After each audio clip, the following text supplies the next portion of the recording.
memulai apapun itu yang penting menunjang karir seperti Kiki Farel. Yes. Nah, 20 tahun berkarir di dunia entertainment, siapa sangka dulu pernah merasakan digaji atau dibayar hanya 50.000. Penasaran pemirsa? Kita lihat sama-sama, langsung ini dia. Nah, apa sih keluarga gue sama lo? Sampai lo tega nyakitin keluarga gue? Lo tuh ngomong apa sih? Gue nggak ngerti. Lo kan yang nyebarin gosip ke orang-orang soal keluarga gue. Aduh nih, sumpah gue tuh nggak paham ya maksud lu apa. Makanya jangan percaya sama omongan orang. Hampir 20 tahun berkarir di seni peran membuat Kiki Farel menjadi salah satu aktor yang cukup diperhitungkan saat ini. Sejumlah FTV, sinetron, hingga film layar lebar kerap mengandalkan kemampuan akting aktor 37 tahun ini. Semua pencapaian ini terasa begitu membanggakan dan melegakan, terutama karena Kiki memulai segalanya dari nol dan tanpa siapa-siapa kecuali mendiang almarhumah ibunda tercinta. Masih terukir jelas dalam ingatan bagaimana harus naik turun bis dan angkot saat melakoni peran sebagai figuran demi selembar biru Rp50.000.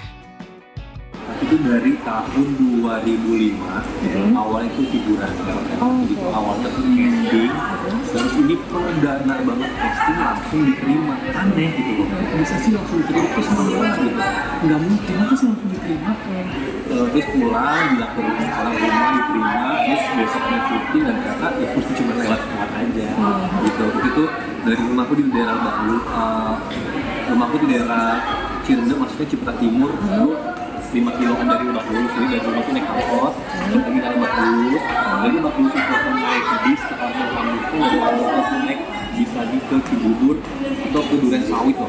Udah bolak-balik itu paling ngantongin sampai 20.000 deh, kan 11.000 udah semua. Dipakai apa sih?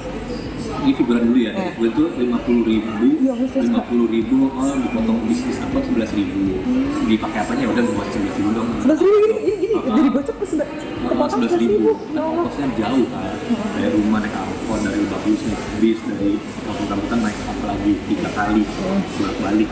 Terus honor yang meningkat keduanya itu yang sudah jadi peran-peran dapat dialog tuh 150.000. Itu kayak teman satu, kedua, jadi anak sekolahan yang dialog.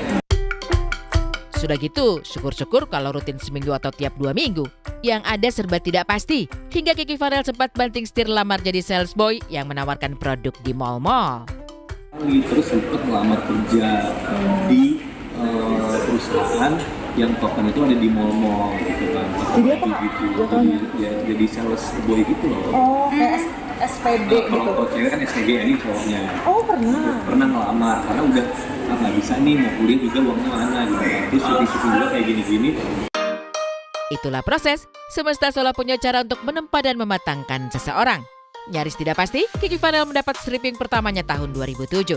Dari beberapa stripping inilah, kemudian ia mulai bisa membeli mobil dan membantu keuangan keluarga, terutama membiayai sang adik kuliah hingga menikah dan kini memiliki anak. Anak sekolahan yang cuma satu baris, gitu-gitu. Nah terus tahun 2007 mulai itu waktu itu zamannya Weekly, mulai ada stripping di tahun 2007. Jadi waktu itu sinetronnya judulnya Cinderella yang main Cinta Laura.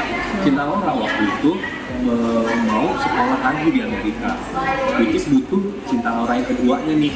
Itu buat di mobil gitu kan. Terus karena memang dari nol banget uang yang ada pun ya buat bantu keluarga juga, buat sekolahin adik aku sampai kuliah. Sampai sekarang masih gak? Udah akhirnya udah punya anak. Ya. Makanya pada saat dia anak lebih kan, maksudnya selesai juga nih tanggung jawab. Jika ada satu orang yang paling berpengaruh dalam perjalanan Kiki Farel sejauh ini, dia adalah almarhumah Mama Dahlia yang tiada henti memberi suntikan semangat dan selalu membesarkan hati Kiki setiap kali hendak menyerah saja. Selain karena FTV dan sinetronnya, nama Kiki juga sempat melambung pasca duet nyanyi dengan almarhum Mama dalam sebuah acara TV beberapa tahun lalu. Ketika akhirnya mengembuskan nafas terakhir 2 tahun lalu, sang ibu boleh mulai tersenyum lega karena putranya tidak saja makin sukses berakting, tapi juga bisnis. Lantas apa kabar bisnis retail Kiki Farel yang ia tekuni sejak 2014? Syuting juga gitu. Ya jadi karena memang udah sendiri, karena ada partner juga, jadi dibantu dari tim yang tim apa di toko ya retail, jadi ada STG-nya. Nah mereka ini alhamdulillah yang udah lama gitu loh, jadi bisa ditinggal. Jadi ya syuting, terus Terus nanti kalau lagi pengen visit ke yang di toko-toko mana. Satu-satunya hal yang belum bisa dipenuhi Kiki Farel adalah keinginan mendiang ibunda untuk melihat dirinya bersanding di pelaminan dengan wanita pilihan. Almarhumah bahkan sempat begitu bahagia karena jelang ajalnya kala itu, seorang wanita cantik, Yuriska Patricia, sempat dikenalkan Kiki Farel kepada mendiang ibunda tercinta.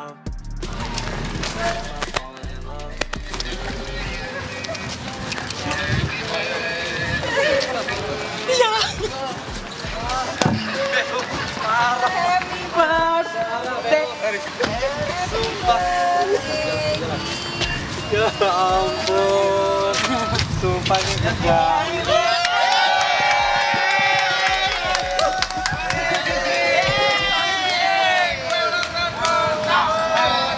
Sempat memberi harapan, sayang seribu sayang, takdir cinta Kiki Farel justru lain.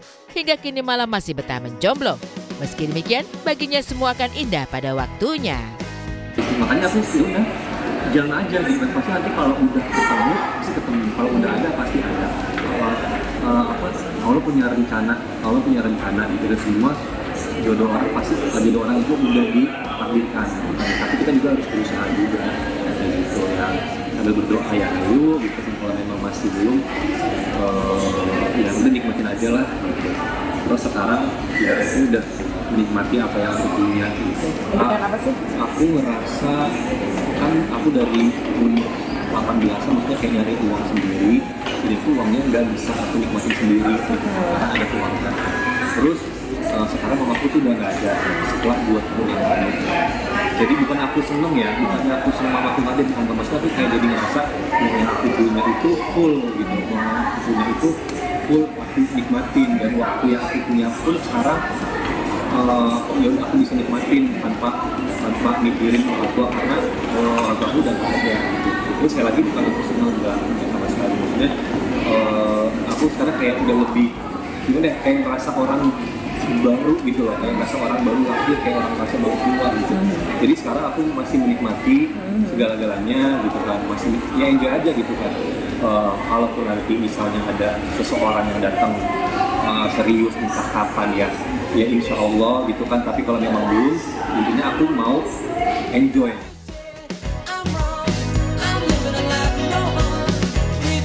Dari Kiki Farel kita belajar ya bahwa memang untuk sukses itu kita benar-benar harus bisa mulai dari bawah, butuh kegigihan, dan terbukti bahwa memang akhirnya ia menuai kesuksesannya sekarang. Itulah, nggak ada sesuatu yang instan.